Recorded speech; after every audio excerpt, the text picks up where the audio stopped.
What is up, guys? Nintenjoel here, once again, freshly done with podcast episode number 7 with my brother Shogun Death. So we literally just got done. I think the podcast is probably going to be released first. You'll probably see that first. But anyways, I'm still drinking Fog Cutter from that episode. Great double IPA, 8.7%, so cheers, everybody. And I just needed to, immediately after the podcast, because Shogun Death was on kind of a tight schedule, and so I got this pickup at a yard sale, got home, got to enjoy it for 5 minutes, and then had to record the podcast. And so I'm still super excited and need to go through these games, decide what I'm keeping, decide what I'm selling and trading. But I just wanted to share it with you real quick before I distribute it amongst my friends. So I'm at this yard sale. Well, okay, here's the story. We're getting beer from our Mega Foods, and we turn down 2nd Street after we're done, and we're heading home, and me and my girlfriend both look to the right, and we see a sign that says antiques and glass for sale plus much more, or something like that. And we're like, oh crap. And I got a good look at it because we had just turned the corner, so we were going kind of slow. Got a good look at it, and I was like, holy crap, there's a lot of stuff back there. There was a house, and then over here was a side yard, and then the backyard-ish, and so it was all in the side yard and the backyard, kind of hard to see. Good thing we spotted it. Jessica said, should I turn around? And I was like, hell yeah, that yard sale is gonna have good stuff, I can just tell. And it's what time is it now? It's 6 o'clock, so this was 4:30 at the earliest. It was pretty late, and they still had all their stuff out. And so I go in there, and I'm looking around, and I'm just like, wow, there's all kinds of stuff. And Jessica spots the games before I do. She's like, oh, Joel. Turn around, and there's a shelf faced away from where we walked into the side yard, and there was PlayStation 2 games, a bunch of PlayStation 2 games, and there was a bunch of just random odds and ends Xbox games, and then I started seeing PS1 games, and then we got to the Genesis stuff. So this got kind of crazy and blew up, and then I almost walked away without seeing a bunch of complete in box games. So this was a crazy pickup. So first of all, the very first thing I spotted, one of the best things, I'll make this video kind of nice and you'll have good things spread throughout. The very first thing that I saw was Dark Cloud 2, and she is complete in box, and she's a little scuffy, not too bad. Yeah, not too bad at all. Pretty sure she'll play. I haven't gotten to test any of this stuff, but I just traded my copy of Dark Cloud 2, so I'm pretty sure this is one of the games I'm keeping, and that almost was worth what I paid. That crazy. But then the next thing I saw was nothing too horribly expensive or anything, but one of my favorite PlayStation 2 games, Castlevania Curse of Darkness, and I was like, oh crap, there are good games here. And she is also complete. Awesome RPG. If you guys have not played Castlevania Curse of Darkness, can't talk, probably the beer. Basically, this is like a Metroidvania type game, except for it's set in a 3D environment. But other than that, it's exactly the same as your standard Metroidvanias.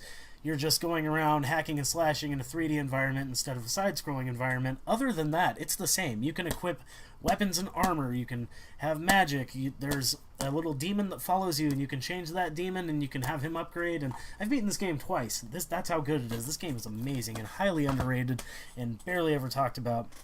Then I saw 2 Sonic games. This one's got a little bit of a damage cover. Sonic the Hedgehog. Just Sonic the Hedgehog? I've never even heard of this before. Not very expensive or anything.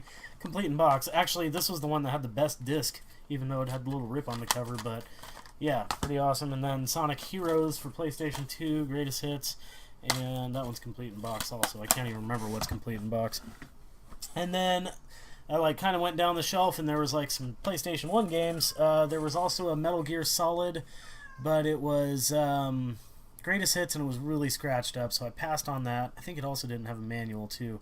The disc was just floating around free in the case, so passed on that one. Hold on one second. Cat going crazy. Alright, so sorry about the interruption. Cat was being incredibly whiny, and so whiny I had to kick him out of the room and close the door because he's just meowing his head off right now. He needs attention and love because he doesn't get enough, apparently.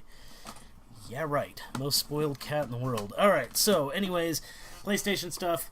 Passed on some, 2 scratched. There's a Pac-Man game, Metal Gear Solid, and maybe a couple others, can't remember. But anyways, I got 3 games, all Greatest Hits, but still, Tenchu Stealth Assassins. I just got rid of this not that long ago, gave it to a friend, so that's cool. Soul Blade. Pretty good condition, not too bad. Oh, wait, no, this one, the disc was pretty scratched up. We'll see if that one works, but it's not too expensive of a game or anything like that. And for the price I got this stuff, definitely worth it. And then the best one I saw, and one of the first ones I saw was Parasite Eve. And when I was, like, going through, like, I got to the PlayStation, I was like, whoa, Parasite Eve, that's cool. They had a lot of games. A lot of sports games, but still some gems mixed in there. So that one's complete in box. Pretty awesome. And then, so basically what happened was I've got a bunch of Genesis loose games then. I saw a bunch of loose Genesis games, and I bundled all this stuff together with about, I'd say like 13, 14 loose Genesis games that I found. And I said, how much for this stuff? We worked it all out. That stuff was $25. And then as I'm walking out, I see a box behind the shelf that I was looking at, and it's on the ground, and I see a couple VHS tapes on top, but underneath I can see a Genesis logo of a complete in box game, like the red of it. And it was actually a pretty good game that I spotted. And so I moved the VHSs out of the way, and there's a bunch of complete in box Genesis games. I'm like, holy crap. I actually left a bunch there and loose games because they're like sports games or like racing games, but I actually might go back because most of them were $2 each, and they gave me a deal for buying so much. So this was a crazy deal. Anyways, I'm just going to go through and start showing all that stuff off real quick, but I'll probably switch between loose and complete in box, whatever I just grab at the time. There's this World of Illusion with Mickey Mouse and Donald Duck, but it's like the cardboard box is cut off, and so really this is like carton manual only. I compared this to my carton. Mine's complete in box. I actually got that from Mike Verrier, Levitt the Retro Gamer, so thank you for that, buddy. He kicked that down to me, but yeah, this is a different version. This is a Majesco version. Mine has the color manual. This one's got the black and white. This one's this one's label is a little bit more faded, and yeah, I've never really gotten to compare those two side by side, so that's interesting, but still, cool game. And then Altered Beast, complete in box. I'm keeping the manual in the box to this because I have it loose, but I'll have a loose copy of Altered Beast to trade, possibly to somebody. And then, let's see, we've got one of the first things I saw was Sonic and Knuckles with the freaking lid. Oh my god, I never find that, so stoked about this. Probably keeping this too. It's in really good shape, so that's badass. And then, another one of the first ones I saw was Strider. Freaking awesome. Loose. I'm just like literally grabbing random games till I get to the good ones. Actually, a lot of these are, fairly decent. Nothing mind-blowing, but there's a couple pretty good games. That first one, Dark Cloud 2, I was so stoked. Echo the Dolphin, very nice shape. Super, super clean. Just this little bend right here, and that's it. It's in super good shape. Actually considering keeping that, not really sure. Another one of the first ones I saw was next to a sports game, and this was like with the PlayStation game, so I knew there was Genesis games before I even saw all this stuff. But King of the Monsters, and it does not have manual, but the case and cart are in really good shape. I think I'm keeping this one. I don't have this one. And then I think this one's going to my buddy Jake. We've got a complete in box. I'm pretty sure. Nope, no manual. Fatal Fury. No tab either, but yeah, Fatal Fury. Pretty cool. He likes fighting games. Not a big fighter guy, so he'll probably end up with that if he wants it with a no manual thing. Space Harrier 2. Pretty badass. I actually have the cover for this. And then, let's see here. We've got this one I've never even heard of. Izzy's Quest for the Olympic Rings. Just a cheapo, but still pretty cool. Actually, even all the cheapos here were like $5 to $10. Pac-Man 2: The New Adventures. I used to have this, so I might actually keep this one. Not sure about that.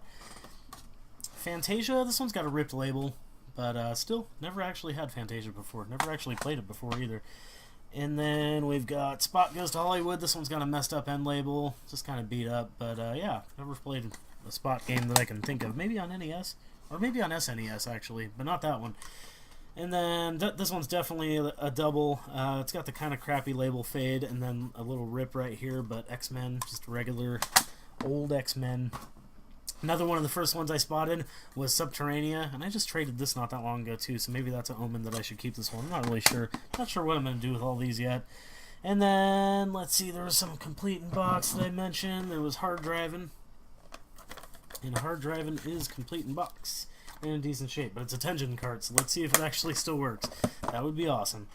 There was 2 Sega Master System games there. I was actually really surprised by that. I can't remember if these are complete in box or not. We shall find out together. But this one's in great shape. Possibly better shape than mine. Actually, maybe the same for the other one. No manual, but Outrun. Got Outrun with cart, decent shape. Got a little bit of label fade on the edge, but other than that, yeah, decent shape. So there you go. And then definitely cool to see, especially, yep, complete in box. I thought this one was complete in box. Not very expensive, but kind of uncommon. Double Dragon. Hell yeah, Double Dragon Master System. This one might be cleaner than mine. It's got a nice manual and a very nice label, so hell yeah. And even if it's not, great trade fodder. I was so excited to have trade fodder again. I haven't had any for a long time. Definitely a cool thing to find. Streets of Rage 2 cart only, not for resale. That's pretty badass. It's not worth a whole lot, though. I thought it'd be worth a little bit more being not for resale, but it's worth like 20 bucks. It's still pretty cool. I'm sure somebody will... Oh, no, that's right. Right before the podcast, me and Tim worked out a deal for this. So Tim, Shogun Death is going to get that one. And then another good one of the first ones I saw, Rocket Knight Adventures. Hell yeah, dude, just got rid of this cart. Man, I've had this game a few times. Maybe I'll keep this one. Who knows? And then last two, definitely the best ones and pretty cool, just because, man, you never see this. Unfortunately, this one this one has no manual, but Fantastic Dizzy, pretty badass, and it's one of those Codemaster games, the guys that made the Game Genie. But yeah, Fantastic Dizzy. Crazy to see that. Almost complete. But the cover feels different. It just feels totally different from the other games. Like, they all have that, like, roughish kind of quality of the plastic there. This one's a lot smoother, but yeah, definitely keeping this one. Pretty awesome. And then the last one, arguably the best. Got a torn label, but, dude, wasn't expecting this game to even be this much. It's like $30 to $40. I thought this game was like a $10 game, but it's apparently risen a lot. Ristar. Maybe he eats rye. Maybe he rizzes. I don't know. Does he rizz up in the night? Or does he rise up in the night? I don't know. That was stupid. Ristar. I call it Ristar. So that's it. Bam! Holy crap. Bunch of games. 28 games. 28 games for $35. All this. And all this. And they were going to try to offer it to me for like cheaper. And I was like, no, it's cool. I'll just pay for these. And maybe come back for some more games. But yeah, that was freaking... What? Can't believe that just happened. Crazy. Yes. So happy to have trade fodder. Maybe it'll go towards TurboGrafx stuff. Anyways, that's all I have for you guys. Thank you very much for watching. Be sure to leave a comment below and let me know about your pickups. What have you scored? That has been really amazing, awesomely ridiculous. Anything ridiculous like this? Because that was cool. Be sure to like.